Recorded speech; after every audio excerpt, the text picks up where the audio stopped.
52 বছরেও স্থায়ী বরাদ্দ পাননি খুলনার বাস্তুহারা কলোনির বাসিন্দারা। প্রতিনিয়ত উচ্ছেদ আতঙ্কে তাদের দিন কাটছে। স্থায়ী বরাদ্দ পাওয়ার জন্য বহুবার বিভিন্ন দপ্তরে ধর্ণা দিয়েছেন তারা, কিন্তু স্থায়ী বরাদ্দের বদলে মিলেছে কেবল আশ্বাস। এস এম মিলনের ক্যামেরায় মোস্তফা জামালের রিপোর্ট। ফরিদা বেগম 50 বছর বয়সী এই নারীর 45 বছরই কেটেছে খুলনার বাস্তুহারা কলোনিতে।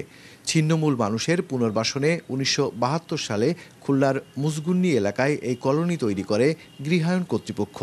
এতে শৈশব, কৈশোর, যৌবন কেটেছে ফরিদার। তার সন্তান, নাতি নাতনিদেরও জন্ম এই কলোনিতে। পৈতৃক ভিটা বলতে এই কলোনির 450 বর্গফুটের এক চিলতে বাড়িকেই বোঝেন তারা। কিন্তু বেশ কয়েক বছর ধরে উচ্ছেদ আতঙ্কে রয়েছেন ফরিদা।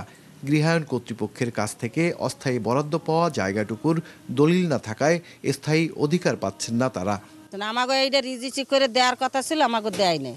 আমরা তো এই অবস্থায় রয়েছি। আমরা তো তাই আতঙ্কার ভিতর, অসহায়ের ভিতর আমরা পড়ে রয়েছি। কেননা বাচ্চা কাচ্চা নিয়ে কোন জায়গায় দাঁড়াবো? আমাকে দাঁড়ানোর মতন জায়গা নাই।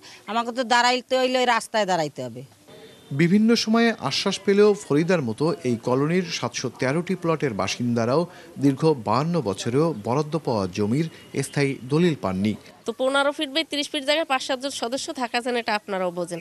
তারপরও আমরা থাকি, কারণ আমাদের কোনো স্থান নেই। এক কার্ডের উপরেই হচ্ছে আমার ভিত্তি করে থাকতে হচ্ছে। তাহলে ওইটাকে তো আর ওইভাবে করে সন্তানদেরকে দেখানো যাচ্ছে না বা বন্টন করা যাচ্ছে না যে হ্যাঁ এটা আমার সম্পদ বা এটা তোমার বাবার সম্পদ, তোমাদের এটার উপর অধিকার আছে। অনেক আশা দিয়েছে, কিন্তু আমাদেরকে রেজিস্ট্রি করে দেয় নাই। এই জন্য আমরা কম বেশি যে সময় যা খরচের জিনিস চাইছি আমরা তাও দিছি। Double million offer, Walton fridge কিনে পেতে পারেন 20 লক্ষ টাকা, রয়েছে কোটি কোটি টাকার নিশ্চিত উপহার। কালক্রমে এই কলোনির দুই পাশে গড়ে উঠেছে ছিন্নমূল ও নিম্ন আয়ের মানুষের বসতি। কিন্তু এসব বাসিন্দাকে গৃহায়ণ কর্তৃপক্ষ উচ্ছেদের উদ্যোগ নেওয়ায় বিপাকে পড়েছেন তারা। উচ্ছেদের আগে পুনর্বাসনের দাবি তাদের। সরকারি 35 একর জমিতে বসবাস 10,000-এরও বেশি মানুষের। মেলা যন্ত্রণার মধ্যে আছি। এইখানে যখন আইছি তখন নাড়া লাগছে, ঘুমাইছি, আর ওগুলো দিয়ে এরকম কুজি বানাই রয়েছি। আমার জন্ম এইখানে, আমার জন্মস্থান এইটা, আমি কেন ছাড়বো? এইখানে বাংলাদেশের লক্ষ লক্ষ রোহিঙ্গারা আছে। লক্ষ লক্ষ রোহিঙ্গা যদি সুযোগ সুবিধা পায়, তাহলে আমি এই দেশের নাগরিক, আমি কেন পাবো না? তবে গৃহায়ণ কর্তৃপক্ষ বলছে অস্থায়ী বরাদ্দপ্রাপ্তদের উচ্ছেদের কোনো পরিকল্পনা নেই, আর অবৈধ দখলদারদের পুনর্বাসনের এখতিয়ার নেই তাদের। দেখবেন যে অনেক ভালো মানুষই এখানে অবৈধ দখলে আছে। তারা পাশের ফ্ল্যাটে থাকে, ওখান থেকে ভাড়া খায়। ওখানে ফ্যাক্টরি করে সে ভাড়া দিয়েছে, দোকান করে ভাড়া দিয়েছে। কিন্তু ভূমিহীন তো আপনার ফ্যাক্টরির মালিক না।